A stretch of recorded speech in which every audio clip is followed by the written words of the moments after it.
Mulligan. I'm one of the directors for Loss and Responsible Drug Policy at Willamette College of Law, and I'm extremely excited at the prospect of running for the board of directors for SSDP. My interest in drug policy has been a lifelong commitment. It started when I was very young. As a freshman in high school, I went to the Minnesota Youth and Government Conference and worked on a medical marijuana policy. And this interest stemmed from a dear aunt of mine having brain cancer and wanting to work to help people in that situation be able to get appropriate medication. And drug policy is just an issue that's been with me my entire life.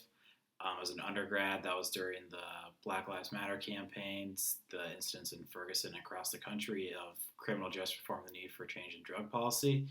So it's something that's just always been a part of my life. And as an undergrad, I also worked for Habitat for Humanity.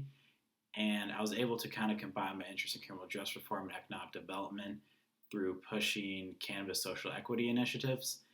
And this really culminated with this year as a director of LSSDP at Willamette College of Law. We were able to successfully introduce cannabis social equity policy for the state of Oregon, which is a huge accomplishment for us. Our chapter started very, very small at the beginning of the year.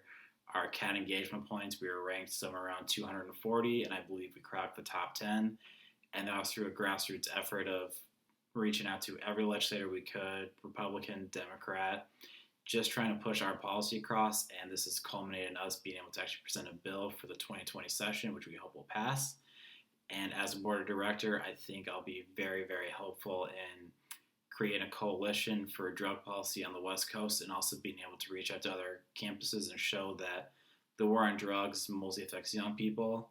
So it is very incumbent upon us to not only end this war, but through programs such as social equity, remedy for those communities most impacted by the war on drugs. Thank you, and I really appreciate this consideration.